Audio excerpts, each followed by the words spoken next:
Hi, and welcome back to Joel's DIY. So today I'm back with another turntable that I'd like to demo.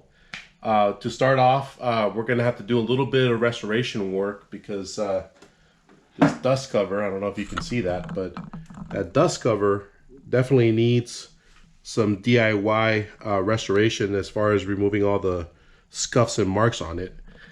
But this is a very nice turntable because it's a Pioneer direct drive turntable PLX 500. This was a fabulous deal that I found online. It was the transaction was done over OfferUp, and I was able to find this for $100, and it works perfectly well. It's got all the features that you would find on the Audio-Technica LP120, and I think it's a great little turntable for the price that I paid. As you can see that it's got even the DJ light, and it's got the strobe there and everything. So the first thing that we're going to do today is attempt to restore it so that way we can get this thing looking almost new. And then we're going to go ahead and demo it with some vinyl records. So let's go ahead and get started with that. Okay, so I am outside right now getting ready to sand down the top of this dust cover. I'm not going to go into depth about how I do this. I think the only update that I have of my technique is I'm going to be going side to side when I do my sanding, just because when I use that method the scratches seem to disappear a lot better. So I'm going to go ahead and just do it that way. So I'm going to go ahead and start with 400 because I do see a couple of very deep scratches. I want to make sure that those go away, and then we'll be moving on to the other grits, and then hopefully we'll get a nice clear top once I get all that taken care of. So let's get to it.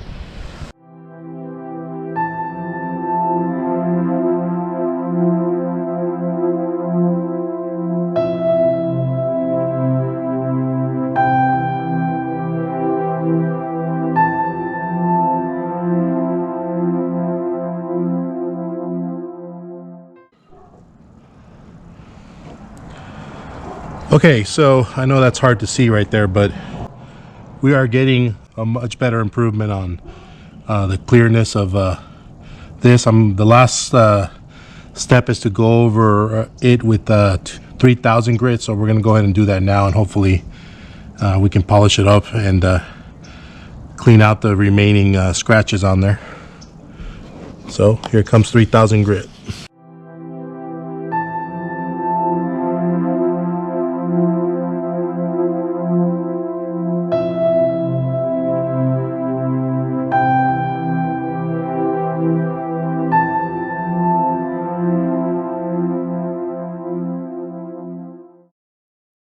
I'm gonna go ahead and do the last step, which is to polish it off. And I got my wheel here, and I got some compounds that I'm going to be using. These are just old turtle wax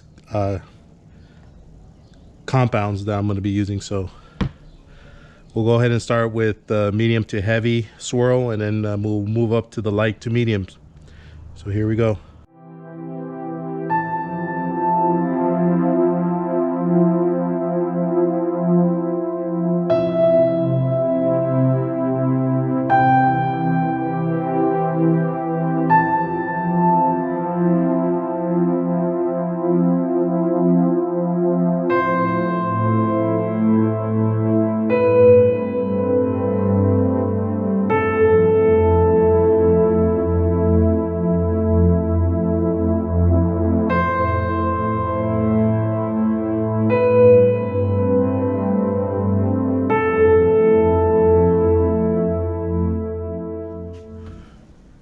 So that's one final look before I put it all back together again, and you can see that's almost perfect. Obviously those gouges at the bottom are never going to be, well, I'm not able at this time to get them off, so unfortunately, but I don't think it's bad at all. It almost kind of looks new. So I'm going to go ahead and put this back on, and then we're going to go ahead and test it right now. I don't think I did that bad of a job. Okay, so now that we got the polishing and cleaning of the dust cover all settled, I can go ahead and now go into the actual turntable.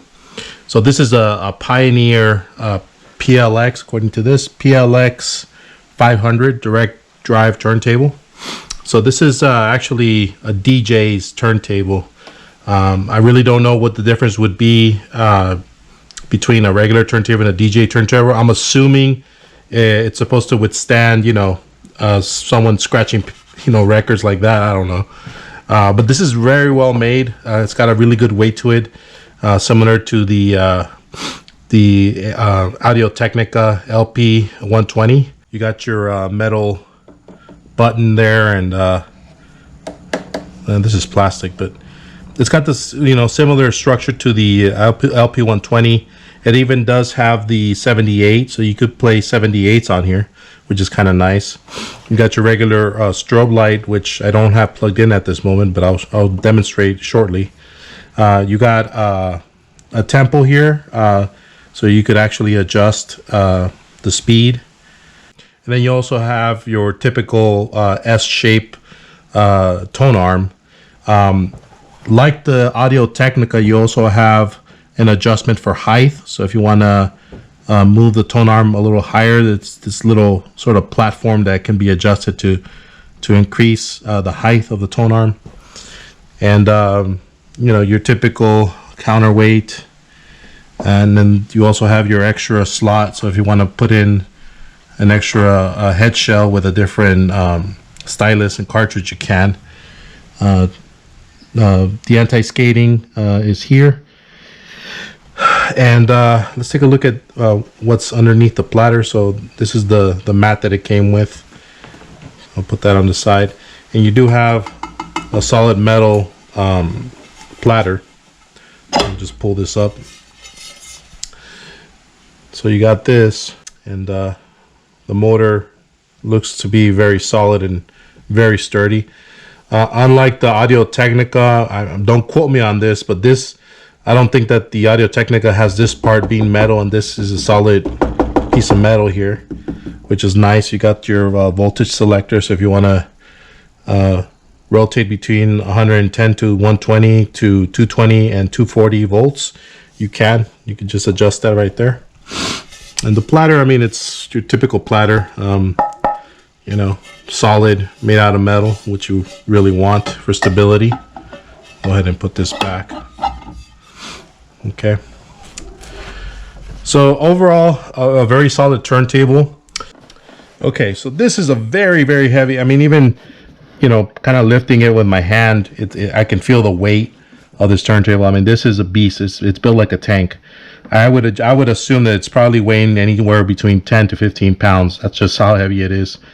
But nonetheless, here's some information on the back. Pioneer DJ.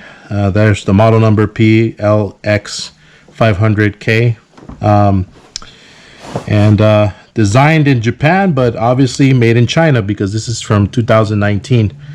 For a product that's new, it's not too bad. Not new, but I would say it was probably one of the newest turntables that I have ever shown in my channel. But 2019, it's just a couple of years ago. We're in 2022, so barely 3 years ago. But nonetheless, this is solid, even though it's Chinese.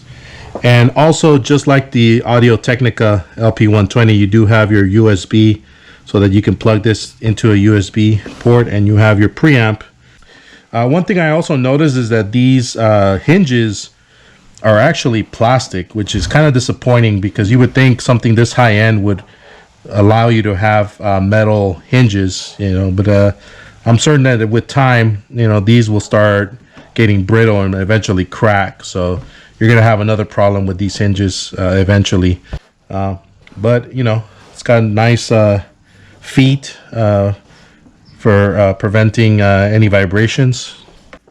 The audio output is hardwired, and but the plug is not. You could actually remove this if you wanted to, and get a longer one or whatnot. Okay, so to start us off with the demo, I got the Cocktail Piano Time from Reader's Digest. We're going to pull that one out.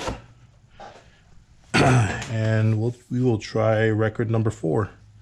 So as you can see, I mean, that DJ light, so I guess you can see in the dark, works perfectly well. So I'll leave that on so you can kind of see it working.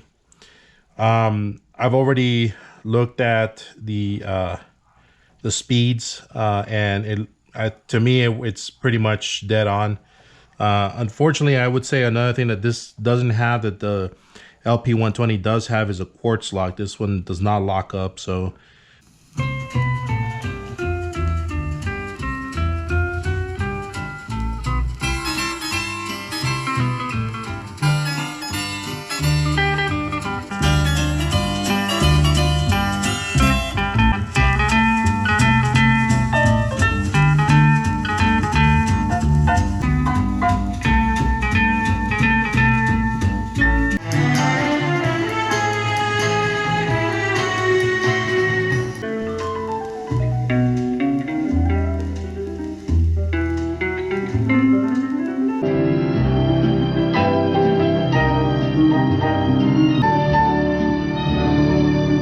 okay, before I move on to playing the next record, I wanted to just check out the anti-skating. As you know, the Audio-Technica LP120 is kind of infamous for having really bad anti-skating. So I wanted to see how well this turntable does. Right now I have my tone arm weighted at 2 grams, and I have the anti-skating set at 2 grams. So I'm gonna go ahead and push play. I'm gonna have a CD and see how well it does with skating. Okay, so I see that it's pretty much staying in place. I don't see that it's skating at all, and I think it does wiggle a little bit just because we are seeing that that the CD isn't quite straight. But as you can see right there, I don't think it does too bad with the skating. Let me go ahead and move it just a little bit and see if it does. Yep.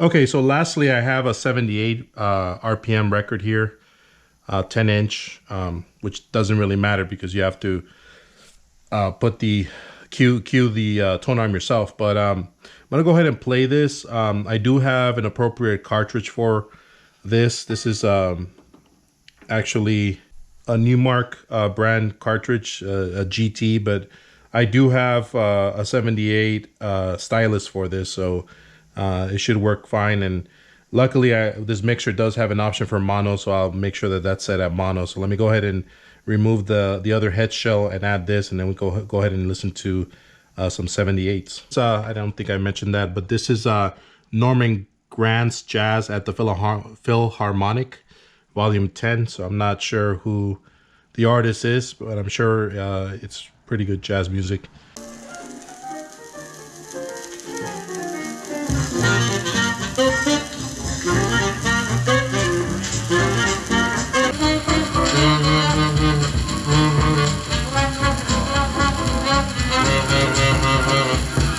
Okay, so here are my final thoughts. I would say that if you're a DJ and I think that you're going to be using this all the time as kind of like your workhorse turntable, and you know, to take to parties and stuff like that and play records on it, I don't think it's that bad at all for that. I mean, it's sturdy. It could definitely hold its own as far as playing, you know, all speeds, 45, 78, 33 and a third.